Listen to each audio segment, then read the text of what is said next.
तो आज हम लोग जो आपका एनसीईआरटी बुक है chapter number 9 light reflection and refraction का क्वेश्चन नंबर 6, 7, 8 एंड 9 का सॉल्यूशन करने वाले हैं। इससे पीछे का सॉल्यूशन ऑलरेडी किया हुआ है, डिस्क्रिप्शन में प्लेलिस्ट का लिंक है। चलिए क्वेश्चन नंबर 6 से स्टार्ट करते हैं बच्चों। क्वेश्चन नंबर 6 सेंगे which of the following lens would you prefer to use while reading small letter. अब देखिए बच्चों, स्मॉल लेटर जो रीड करना है, तो जब भी स्मॉल लेटर हमें रीड करना होता है तो उस समय हमें ये चाहिए कि वो इमेज को इनलार्ज करके दिखाए, तभी तो स्मॉल लेटर हमें बड़ा होकर दिखेगा तो हम उसको रीड कर पाएंगे, है ना। तो ये काम कौन करता है बच्चों? तो ये काम आपका करता है कन्वेक्स लेंस हमेशा आपको इनलार्ज इमेज बना के देगा। लेकिन अब बात आता है कि जब आप ऑप्शन देखोगे तो ऑप्शन में आपको दिख रहा है कॉन्वेक्स लेंस का दो ऑप्शन है, ए एंड सी। एक का फोकल लेंथ 50 सेंटीमीटर है, एक का फोकल लेंथ 5 सेंटीमीटर है। तो यहाँ पे क्या होगा, फोकल लेंथ कौन सा रेफ़र करेंगे? 5 सेंटीमीटर। रीजन क्या है कि यहाँ पे जब 5 सेंटीमीटर ओके, तो फोकल लेंथ 5 है और 50 है, तो सी हमने एक फॉर्मूला पढ़ा है, power equal to 1/f।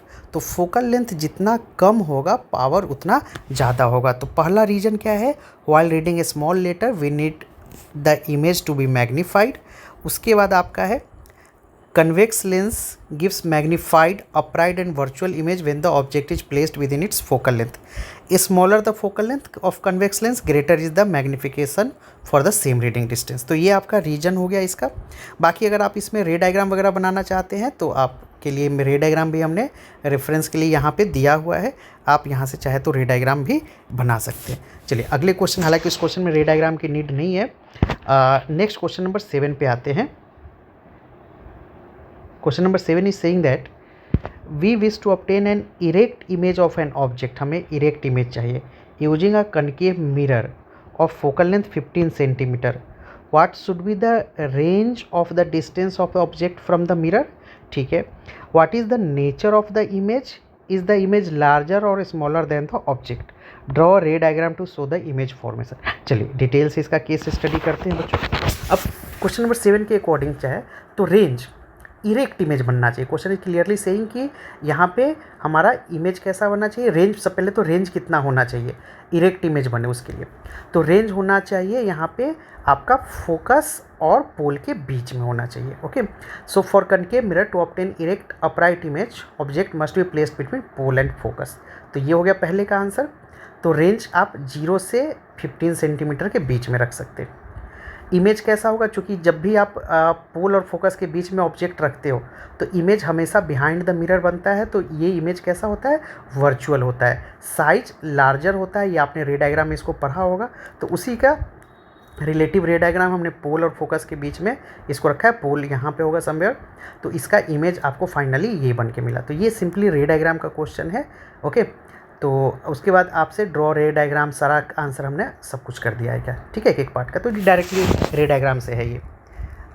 Now coming to question number 8, name the type of mirror used in the following situation, headlight, side view and solar furnace. अब इसको देखते हैं। हेडलाइट में कनकेव मिरर, क्यों? क्योंकि हेडलाइट में हमें क्या चाहिए बच्चों, हेडलाइट जनरली जो होता है इस तरीके का होता है।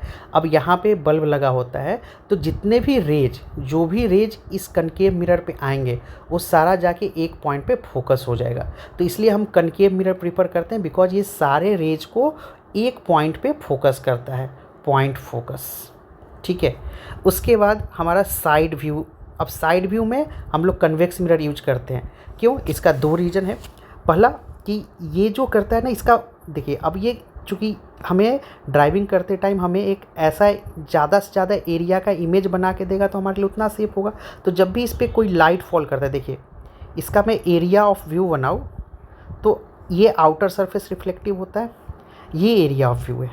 मतलब इतने रेंज में जो भी व्हीकल होगा वो उस ड्राइवर को दिखेगा। अगर मैं दूसरा वाला ले लूँ तो इसमें देखिए, अगर दूसरा वाला अंदर वाला ले लेता, मतलब कनकेव लेता, तो इसका एरिया ऑफ व्यू इतना ही होता ना।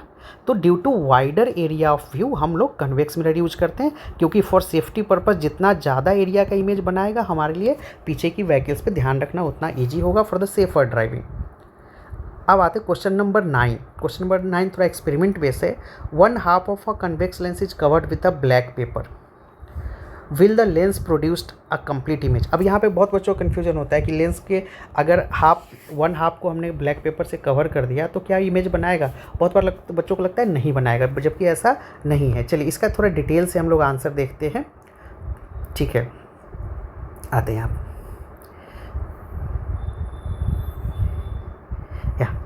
अब देखिए, तो आंसर है yes, the lens will produce a image.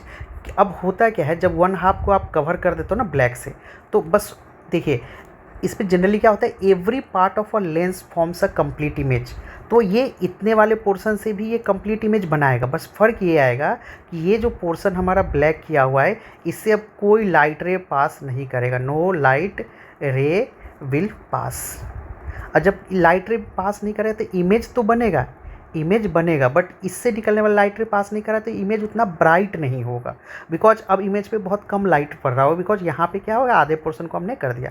But the answer is कि येस, इमेज बनेगा। तो इसको थोड़ा डिटेल आंसर मैंने लिखा है, covering half of the lens only reduce the amount of light entering through it, जो ये कवर वाला पोर्शन है, but the image form will be complete through a little dimmer.